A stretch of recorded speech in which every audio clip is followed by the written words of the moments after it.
Who here can say they genuinely care about the environment? Great. Now hold on to that answer and bear that in mind whilst I throw a couple more questions to the floor. Who here has driven recently, knowing you could have just as easily walked or taken public transport? What about ordering something online? Has anyone done that lately?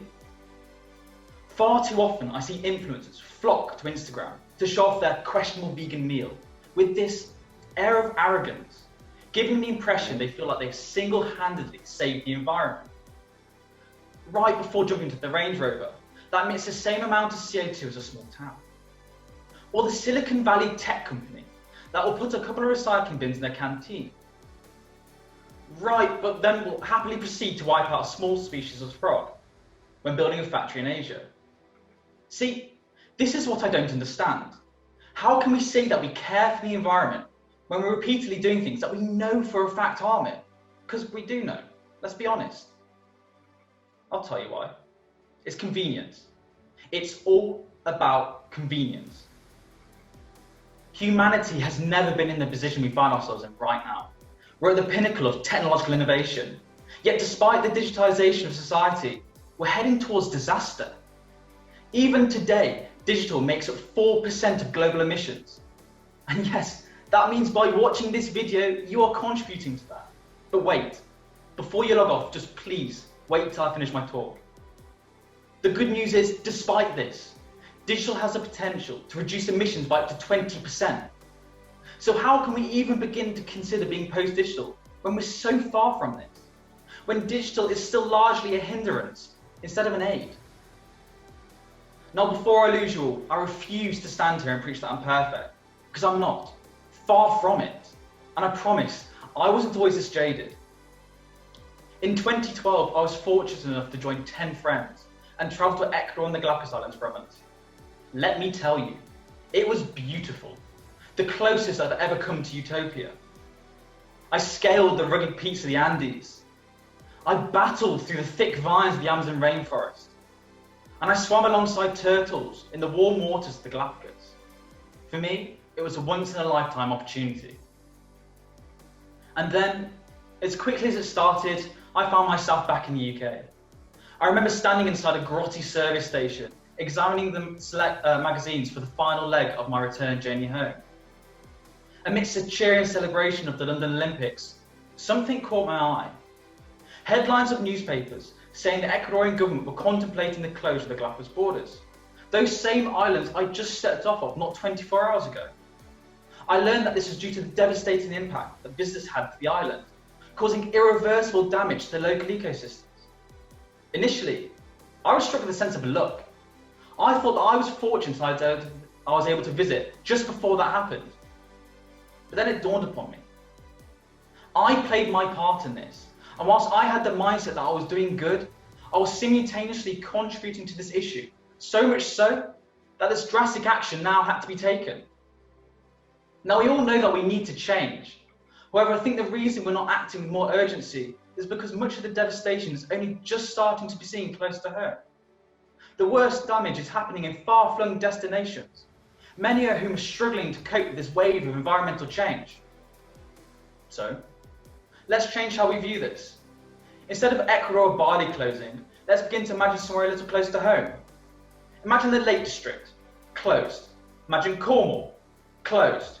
Even the Peak District could be closed due to our reckless actions. And it's happening now.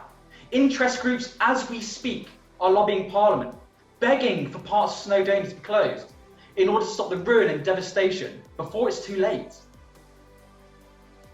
A global crisis has shocked the world. It is causing a tragic number of deaths, making people afraid to leave home and leading to economic hardship not seen in generations. Now, obviously, I'm talking about COVID, but in just a few decades, the same description will be used to describe another global crisis, climate change. And as awful as the pandemic is, climate change will be worse. Each 1 degree rise means 1 billion people will be forced to live in conditions that we consider uninhabitable. This is not a climate emergency. It is a planetary emergency. The shocking thing is, despite 2020 standing still, the total reduction in carbon is projected to be a mere 6%. This means we emitted 47 billion tonnes of carbon instead of 51. And just so we can appreciate how huge that number truly is, that's the same as me jumping into my Toyota Yaris and driving around the world 408 million times. Yet, the pandemic presents an opportunity to chart a new course, one that can address every aspect of the climate crisis head on. And I get it. I realise that it's hard to think about a problem like climate change right now. But you have to realise we can build a safer, a fairer, more resilient world. But we need to move quickly. We need to cut global emissions by half by 2030 and reach net zero by 2050. This means decarbonising the big systems that run our lives: energy, industry, transport, buildings. We need to cut our outdated addiction to fossil fuels, transform agriculture from a source of emissions to a store of carbon. And critically, we must protect our oceans and land, the natural ecosystems that absorb half of our emissions. The good news is we can do this. We have the knowledge, we have the technology. Innovative solutions are being deployed as we speak to help the current situation. Our colleague in Austria, Friese, is undergoing cutting-edge research around harnessing the power of algae. The mind-blowing thing is that algae, when used with AI-enabled bioreactors, is up to 400 times more efficient than a tree at removing carbon dioxide from the atmosphere. Carbon Engineering, a Canadian startup, is also working with carbon dioxide, this time using digital to convert the gas into an ultra-low carbon fuel, which can be used to power our planes, cars and homes. Even Atos' own IT challenge is pushing some of the brightest minds to devise solutions that seek to use the power of digital to decarbonise the non-digital. So it's a reasonable argument to suggest that we aren't post-digital, because we're still in the process of digitising what is currently not. But this is much bigger. How can we even suggest that we're post-digital when there's still an enormous amount of potential that isn't being explored? When digital is not yet a core element in our fight against climate change? Moreover, if we're really post-digital, then why has the world's trusted digital partner made digital decarbonisation one of its core growth areas? If we're truly beyond digital, then this simply would not be the case. Trust me, I'm not going to be the one to tell Ellie he's got it all wrong. All it takes is to look outside. Solar panels and wind turbines provide the potential for unlimited, clean, renewable energy. Yet I look at the houses on my street, I see nothing. We have technologies like Fitbit and the Apple Watch to measure how fit we are on a day-by-day basis.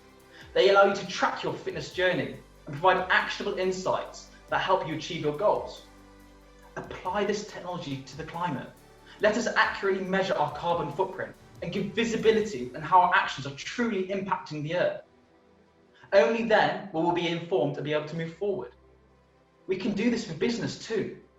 The sooner we're able to better track our usage in our offices, our data centres, our factories, the sooner we're able to start the road to recovery. And just think, if we can apply digital to our fight against climate change with the same speed in which we have done so to healthcare and workplace in the past 12 months, I would soon find myself speaking from a much more optimistic, post-digital place. But sadly, I'm not speaking from that place. And without investment in green technologies, I never will. Take a look at these numbers here. One of these figures represents the annual investment the US makes in renewable energy research. And the other is how much the American population spends on crisps each year. Something has to change. It's here I call on governments to create a green demand signal and subsidise business from companies with the environment at their core, like Germany did with solar, to make these markets happen. Both the individual and business need to come together and jointly drive this change. And it's here again I must commend Atos, because you really can see this in action. Individuals in the form of grassroots groups such as the Green Network promote and educate colleagues on environmental best practice, driving internal change up the company. And then you have the environment in the form of CSR and net zero being driven down from executive level, bringing this much needed holistic approach required for systematic environmental change. Now switch the Green Network with an individual and the Atos executive with a democratic government, and you're left with a recipe for change. When When unchecked, our business and politics is dominated by short-term shareholder profits and voter satisfaction, which is seemingly held to a higher level than our planet. The great silent majority of the future are rendered powerless. To overcome this, we need to cast our eye to Japan, where our movement is revolutionising the way in which decisions are made, providing the generations of the future a much-needed voice. Future design gathers residents to draw up and discuss plans for the towns and cities where they live. Half the group are told their residents from the present day, and the other half are given ceremonial robes to wear and told to imagine themselves as residents from the year 2060. Well, it turns out that residents from the year 2060 systematically advocate for far more transformative plans, from healthcare investments to climate change action. Bring this to the boardrooms, to the grand halls of Parliament. Maybe not the costumes, but why not bring this visionary way of thinking forward and extend vision far beyond the now? This doesn't have to be a sad ending. Our fate has not been decided yet. So a final piece I leave with you today is a plea. I urge business and governments to take 7 climate positive actions to recover from this crisis. Embrace digital in our fight against climate change.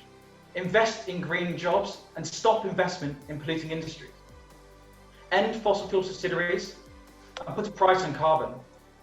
Take climate risks into account in all financial and policy decisions. Work together in solidarity, and most importantly, leave no one behind.